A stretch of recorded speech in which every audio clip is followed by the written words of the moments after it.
what separates humans from animals on a scientific level, because on a scientific level, the answer to that question is nothing. And the last time I made a video like that, I had this exchange in the comments. We have language. Moose have antlers. So I don't disagree with the claim made in this video. Humans are not animals just because we're capable of language. We're just animals that are capable of language.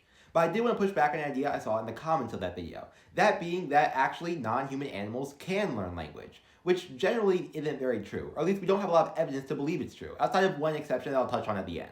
Non-human animals can communicate, but not all communication is language. Pre-linguistic babies can communicate that they're hungry via crying, but we call them pre-linguistic for a reason.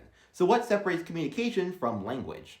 Well, generally speaking, there's two qualities: discreteness and displacement. Language has both, but neither are necessary for communication.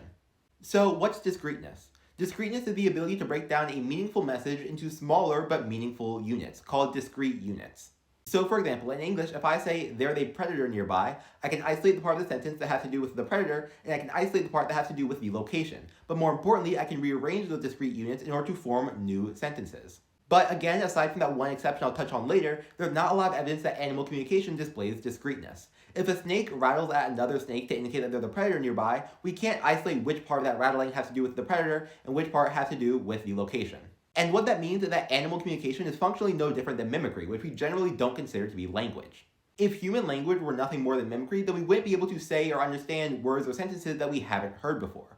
For example, in the beginning of this video, I used the term pre-linguistic, and even if you haven't heard that word before, you knew what it meant, because you knew what pre meant, you knew what linguistic meant, and you knew what relationship those two discrete units had when you put them together. So that's discreteness, but what's displacement?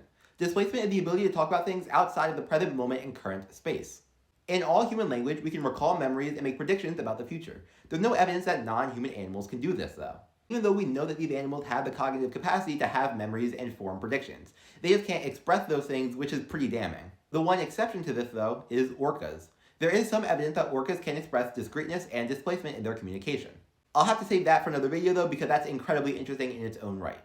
Now, I want to make it clear that what I'm saying is not that all non-human animals don't have language, but rather there's no evidence to suggest that they do. But that evidence can change. But as it stands, we don't have much of a reason to believe that anyone outside of humans and orcas can learn language. Think of linguistic communication and non-linguistic communication as a spectrum rather than analog categories. Humans are on the far linguistic end, orcas are maybe 2/3 of the way there, in the middle we have primates and some songbirds, and then pretty much every other non-human animal is on the far non-linguistic end, until proven otherwise.